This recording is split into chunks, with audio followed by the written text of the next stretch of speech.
আসসালামু আলাইকুম ওরহমতুল্লাহি ওবারাকাতু।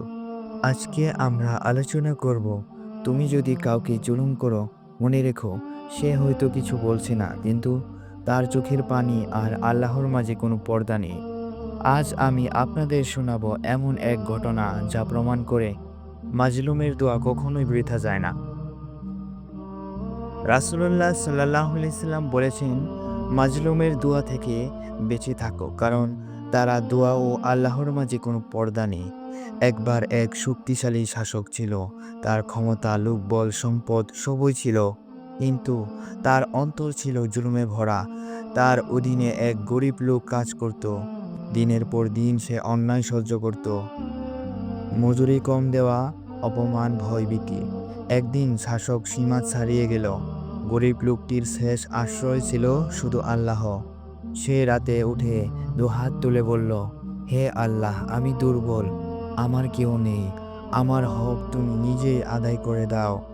সে কারো বিরুদ্ধে বদদোয়া করল না, শুধু আল্লাহর কাছে নালিশ জানালো। কিছুদিন পর শাসকের জীবনে অদ্ভুত পরিবর্তন শুরু হলো।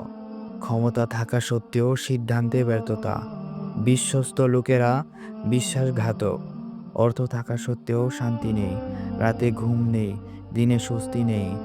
একদিন তার রাজ্য হাতছাড়া হয়ে গেল, লোকেরা মুখ ফিরিয়ে নিল, সে একা হয়ে গেল। অবশেষে সে বলল, আমি কোথায় ভুল করেছি? তখন একজন আলেম তাকে বললেন, তুমি কি কখনো কারো চোখের পানি ফেলিয়েছিলে? সে থমকে গেল। মাজলুমের দোয়া আকাশ ছিঁড়ে আল্লাহর আরশে পৌঁছে যায়। সময় লাগতে পারে, কিন্তু ফল নিশ্চিত। আল্লাহ দেরি করেন, অবহেলা করেন না। রাসূল সাল্লাল্লাহু আলাইহি সাল্লাম বলেছেন, জুলুম কিয়ামতের দিন অন্ধকার হয়ে যাবে। কাউকে কষ্ট দিলে হয়তো সে চুপ থাকবে, কিন্তু আল্লাহ চুপ থাকবেন না। ক্ষমতা, টাকা, পরিচয় কিছুই মাজলুমের দোয়ার সামনে টেকে না। যদি কখনো কারো হক নষ্ট করে থাকি, আজই ক্ষমা চেয়ে নিই।